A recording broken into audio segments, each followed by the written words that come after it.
Shri Ram Jaya Ram Jaya Jaya Ram.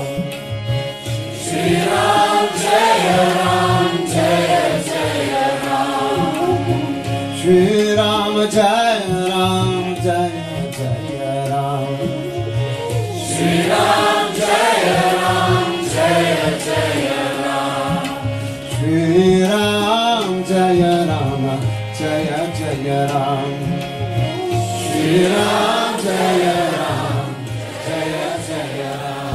So remember last week we left the villain Ravana, his 20 eyes blazing red, saying, I will be so happy to kill Rama and to take Sita as my own.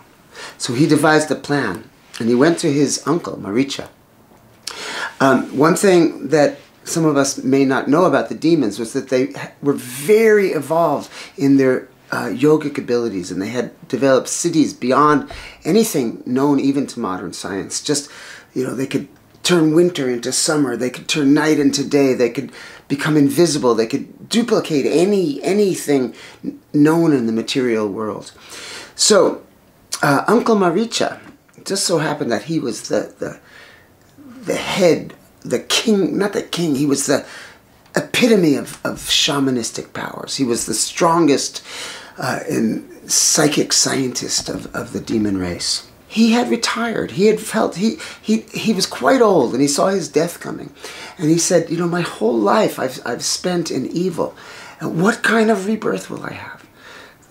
And he began to take stock. And he went into the forest and he began to meditate. And he said, I'm leaving all this evil doing behind. Well, Ravana came to him and said, Uncle, I have a job for you. We're going to ensnare Sita and kill Rama. You in? And Maricha says, no, my nephew, you know, I've turned over a new leaf and I've decided to live through the end of my days in spirituality. And Ravana says, well, in that case, the end of your days is now. And he pulled out his sword and he said, and Maricha says, oh, okay, I can do this one last thing. What is it that you want? And they devised this plan. So let's cut back to the forest, the happy hermitage of Rama, Lakshmana, and Sita. Well, they're enjoying their days, and one morning, dancing out from the forest comes this magical deer. It's a fawn, actually, a baby deer. And his fur is streaming rainbow colors, constantly shifting and changing. He wears little bells around his neck and around his wrists. You call them wrists for an animal? I don't know. But above his feet. And he starts dancing and jumping from rock to rock and bush to bush. And it's just so magical. And Sita says to Rama, Rama, look at that deer. Oh, I would love to have that deer as a pet. Please, please. And Rama says, he senses something's not right. He says, my dear, we've lived here so happily, so happy. Why would you need a pet now? I mean, we're complete. But she had this desire had implanted itself into her. And she says, come on, I've never asked you for anything, just this one thing, please. And they go back and forth as couples have been known to do. And finally, Rama says, okay, I will capture you this deer. And he turns to Lakshmana and he says, no matter what happens, if the earth collapses, do not leave Sita's side. Do you swear that? And Lakshmana says, my brother, of course, whatever you ask, I shall do. And Rama goes into the forest after the deer. Well, Rama, you know, is the master. He's the source of creation. But he cannot get close to this deer. Every time he gets close, the deer jumps away. And as they get deeper and deeper into the forest, the deer starts cackling. And Rama realizes this is not a deer. This is some demonic visitation come to challenge me. And Rama pulls an arrow from his quiver and he shoots the deer. And at the moment of death, Maricha, who this is, turns into his original demonic form, and he screams out in this master ventriloquist technique. He screams in Rama's voice, "Help me! Help me! I'm hurt!" And so that all the way over in the hermitage, Lakshmana and Sita hear this, and they think it's Rama's voice. Maricha dies, but back in the hermitage, Sita is saying, "Rama's in trouble. You have to go help him. Please, please go help him. He's calling for you. Something's happened. Something's terrible happened because I wanted that deer. I created something horrible." And Lakshmana says, "Rama is fine. Rama, nothing can happen to Rama. He's fine." But Sita says, "You gotta go help him." And Lakshmana says, "But Rama ordered me to stay by your side." And Sita, her mind turns and she says, "Is this some plan of yours? Did you want to just be alone with me if Rama's dying in the forest?" And Lakshmana, this puts him, wow, just between a rock and a hard place, the original rock and a hard place. And he doesn't know what to do. And so he says, "Okay, I will go. But he takes his bow and he draws a circle in the earth around Sita. And he says, "You must not step out of this circle. I beg you, whatever happens, do not step out of this circle and you will be protected." And so Lakshman runs into the forest after Rama. Right at that moment, as soon as Lakshmana is out of sight, you hear, "Hurry on, hurry on. I'm so old. I've spent my whole life in prayer and I'm just old and hungry. Hurry home, hurry home. Is this what life has granted me?" And this pitiful, pitiful old man with long, matted hair and a bent body walking on a cane comes into the clearing. And he says, "Oh, mother, hurry home. Do you have but a grain of sand for me? We would say that. Do you have a grain of rice for me to ease my hunger? I've spent my whole life in prayer." And Sita, you know, she's the divine mother. She's the fountain of compassion. And she says, "Oh, kind sir, yes, I have some rice here. Come and I will give you the rice." And this old man walks up to her. "Oh, I'm so weak. I cannot take a step further. Please, please, please give me the rice." And Sita, in her complete compassion and sense of motherness and mercy, she steps out of the circle to give this old man the rice. And at that minute, the disguise is shed, and here is Ravana, and he grabs her. And as far as Ravana knows, Rama is dead in the forest. And Ravana takes Sita and flies into the air on his chariot. And at that moment, this old vulture named Jatayu, who's a dear friend of Rama, who had been living in the forest, seeing the end of his days, watching Rama and Sita and Lakshmana and gazing on them in pure bliss. He sees Ravana taking Sita and he says, "This can't be, this mustn't be." And he attacks Ravana. But he's weak and he's old, and Ravana slashes him, and Jatayu falls to the earth. At that moment, Rama and Lakshman run out of the forest searching for Sita, and they see that she's not there, and they see Jatayu bleeding on the ground, and Rama picks up Jatayu and says, "My old friend, what's happened?" And Jatayu said, "This demon took your Sita and flew into the air with her. I don't know where they went. I tried to save her, and he killed me. He slashed me." And at that moment, Jatayu, in Rama's arms, gazes into Rama's eyes, and he says, "Rama, Rama, my Lord." And his soul exits from his vulture body and merges into Rama's heart. But then Rama and Lakshmana look at each other and they say, "Sita is gone. Sita is gone."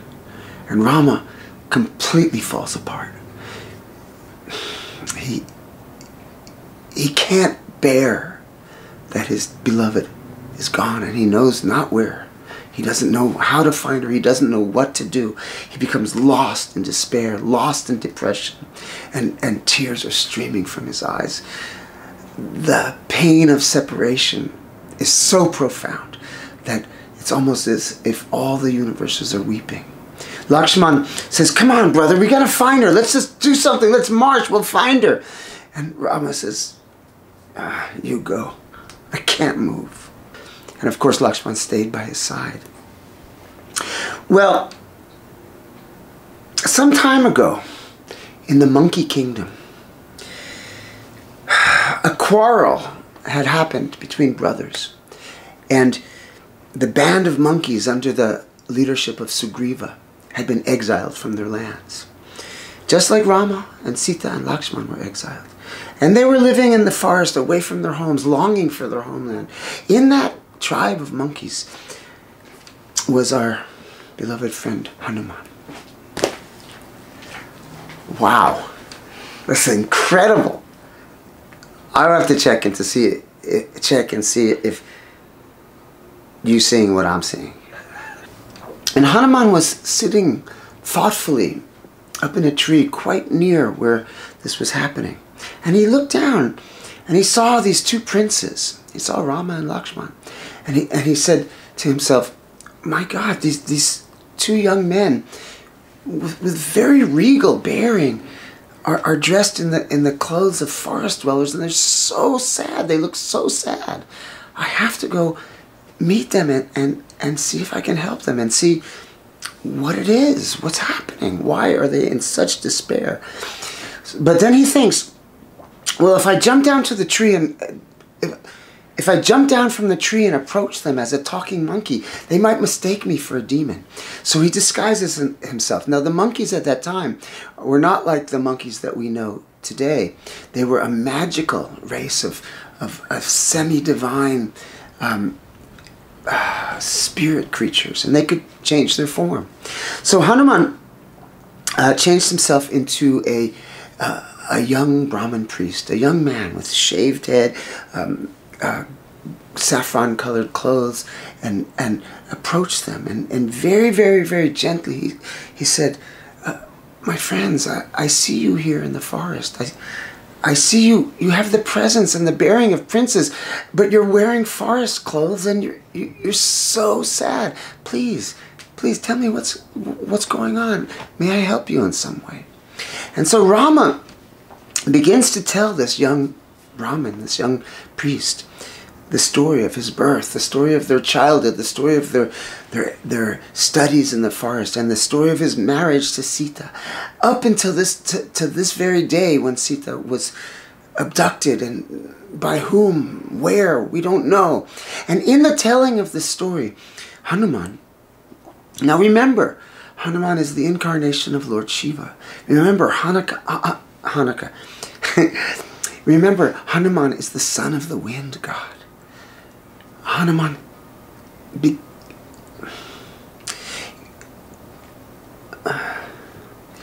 as he listens to Rama's story, he begins to recognize Rama as the supreme being.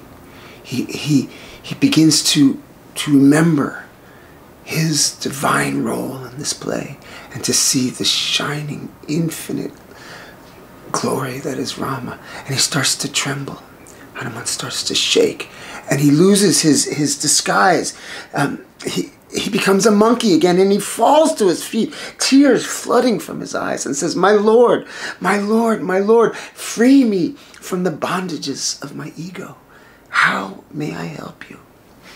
Rama lifts him up and says, help me to find Sita. Please help me to find Sita. So Hanuman brings Rama to Sugriva, and they have a council, and many things pass. And you have to know that I'm shortening this story quite a bit, because I could spend many days telling it, but this is an abbreviated form. Sugriva decides to divide all the creatures of the forest into 4 groups, to each go in a different direction, north, south, east, west, and to find Sita, and to come back within a month's time, or don't come back at all. So all the monkeys and all the bears and all the creatures of the natural world, the wonderful beings. They split into 4 groups. Hanuman and his gang went south, and within a month or so, or a month or 2 months, all the other tribes, I'm losing it. All the other groups came back without finding any news of Sita. Hanuman, on the very tip of India, him and Angada, the son of Sugriva, and this great old bear named Jambavan, and many other warriors, they realized that they had failed. They had failed in their mission. They hadn't found anything, and they were at the end of India.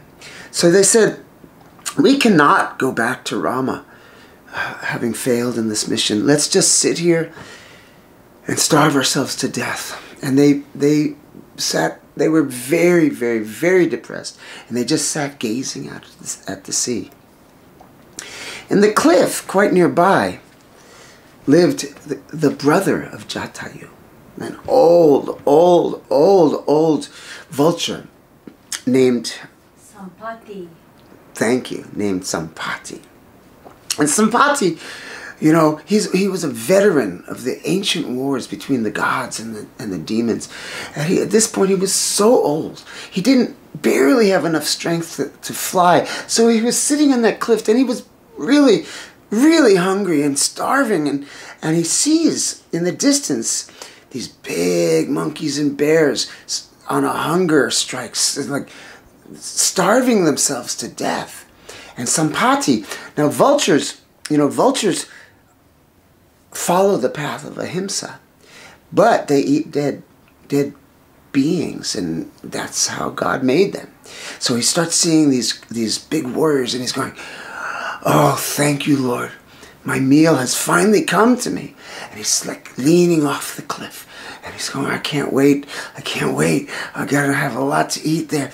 And he leans off the cliff, and actually he leans too far, and he starts flapping his wings, and he flies around to the end of the cliff, and he approaches Jambavan the bear, and he's about to bite into him. I mean, Jambavan's still alive, but Sampati was so hungry he lost it. But Jambavan was also a veteran of those ancient wars. And just as Sampati is about to open his beak, Jambavan says, Sampati, my brother, how great it is to see you. And Sampati's like, whoa, yeah, great to see you too. And he wraps his wings around Jambavan, and Jambavan wraps his big furry arms around Sampati. And Jambavan says, well, what are you doing here? And Sampati says, well, what are you doing here? And Jambavan explains, we're searching for Sita, and we failed.